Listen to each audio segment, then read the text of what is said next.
Hello everyone, welcome to study with us. और आज की इस वीडियो में हम डिस्कस करेंगे जामिया मिलिया इस्लामिया बीएड एंट्रेंस के बारे में।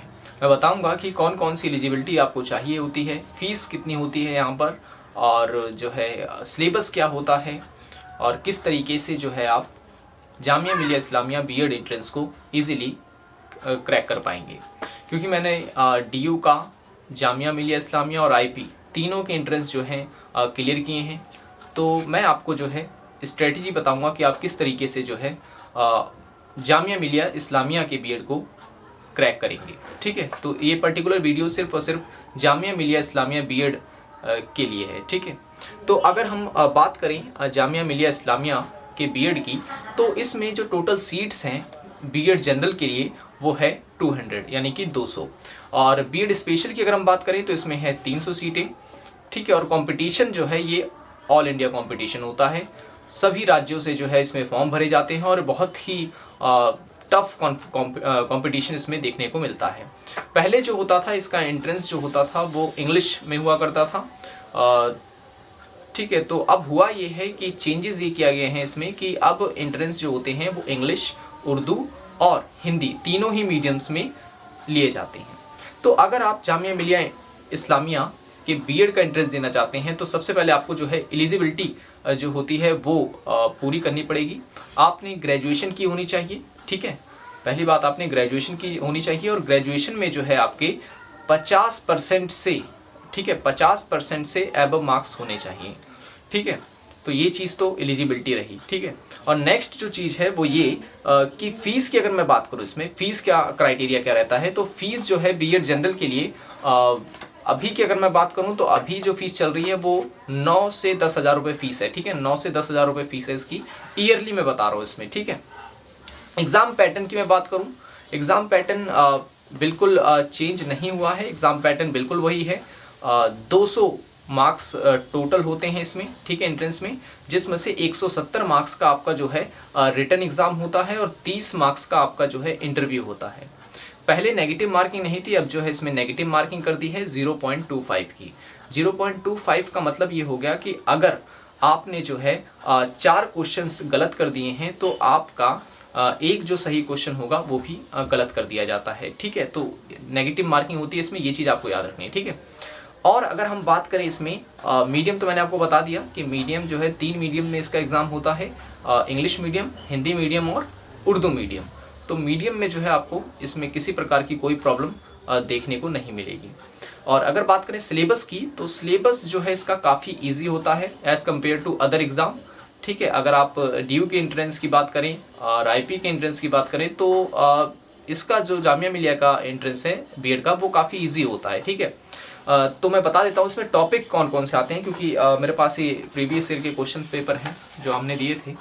ठीक है, तो इस क्वेश्चन, अच्छा, ये क्वेश्चन पेपर जो है आपको पीडीएफ फॉर्म में मिल जाएंगे। इसकी पीडीएफ जो है हमने अपने चैनल पे डाल दी है, तो आप चाहें तो वहाँ पर जा सकते हैं। ठीक है, चैनल पे आप ढूंढ लेंगे तो मिल जाएगा। पीएचडी का भी आपको मिल जाएगा क्वेश्चन पेपर, और बीएड का भी मिल जाएगा। डीयू बीएड के भी डाल दिए मैंने, जामिया मिलिया वाले जो है ये भी आपको वहाँ पर मिल जाएंगे। तो सिलेबस में देखें, मेन चीज़ जो है इसमें आपको मैथमेटिक्स थोड़ी सी आनी चाहिए, ज़्यादा नहीं, बेसिक मैथमेटिक्स आनी चाहिए, जैसे कि एवरेज हो गया, सिंप्लीफिकेशन हो गया, परसेंटेज हो गया, लॉस प्रॉफिट हो गया, रेशियो हो गया, ठीक है ना, सिंपल इंटरेस्ट वगैरह।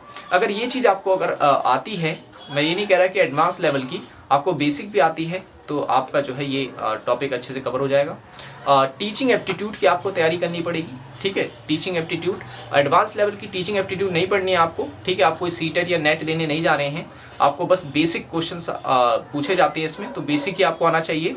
आप चाहे कोई भी किताब वगैरह पढ़ सकते हैं, और वरना आप तो लॉजिक बेस होते हैं क्वेश्चन, तो आप आसानी से उसे कर पाएंगे। नेक्स्ट होता है कम्युनिकेशन से क्वेश्चन पूछे जाते हैं, जिसे हिंदी में हम कहते हैं संचार। ठीक है, संचार से भी क्वेश्चन पूछे जाते हैं, तो संचार के लिए बहुत सारी किताबें भी आती हैं, पर आपको जो है बेसिक कोई भी बुक ले लेनी है, उससे आपको तैयारी कर सकते हैं। साइंस के क्वेश्चन भी काफ़ी पूछे जाते हैं, तब चाहे आप सोशल साइंस के स्टूडेंट हो, या फिर साइंस बैकग्राउंड के हो, या फिर कॉमर्स बैकग्राउंड के हो, साइंस के क्वेश्चन जो है इसमें पूछे जाते हैं अच्छे खासे। रीजनिंग के क्वेश्चन पूछे जाते हैं, जैसे नंबर सीरीज हो गया, इमेज से क्वेश्चन आ जाता है इसमें।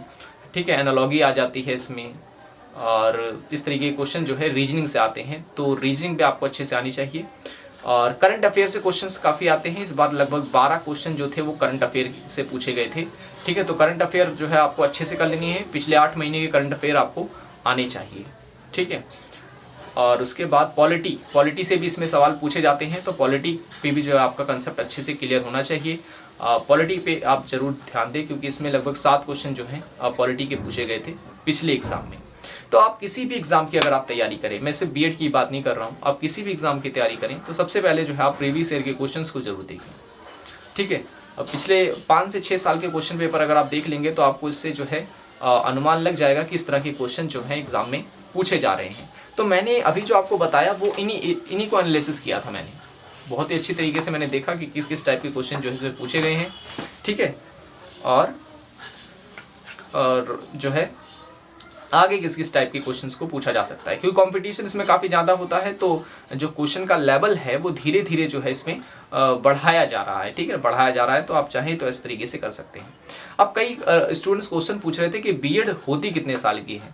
ठीक है, तो बीएड जो है ये फुल टाइम का कोर्स होता है और 2 साल का होता है। ठीक है, 2 साल का होता है। अब कई लोग कहेंगे इसमें कि ये तो 1 साल का कर दिया गया है, तो 1 साल का जो है ये नई एजुकेशन पॉलिसी के अनुसार किया जाएगा, लेकिन अभी से जो है इम्प्लीमेंट नहीं किया गया है यूनिवर्सिटीज़ में। ठीक है, और जिसमें कर भी दिया गया है तो वहाँ का एजुकेशन डिपार्टमेंट जो है उसमें अभी कोई चेंज नहीं है।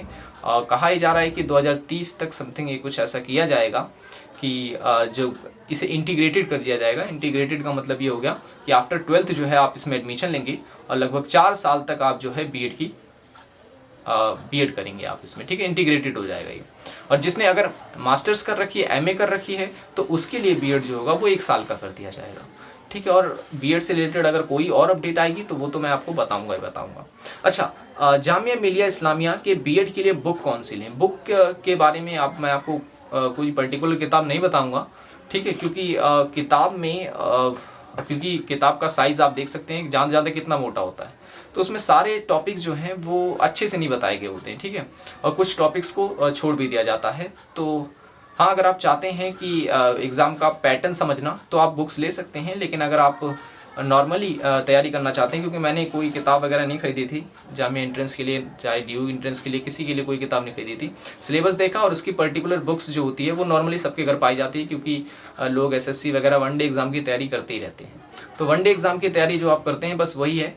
आपने अगर एसएससी वगैरह की तैयारी कर रखी है तो आप इसे जो है बिना तैयारी के दे के आएंगे तो भी आप इसे क्लियर कर जाएंगे। ठीक है, तो ये थी कुछ इन्फॉर्मेशन जो मुझे आपको बतानी थी। तो इसके एक और वीडियो बनाऊंगा जिसमें मैं डीयू बीएड के बारे में बताऊंगा आपको। ठीक है, तो ऐसी वीडियो अगर आपको पसंद आती हो तो लाइक ज़रूर कर देना, और इन्फॉर्मेटिव वीडियोज़ के साथ हमारे चैनल पर बने रहें। मिलेंगे नेक्स्ट वीडियो में। Thanks for watching this video.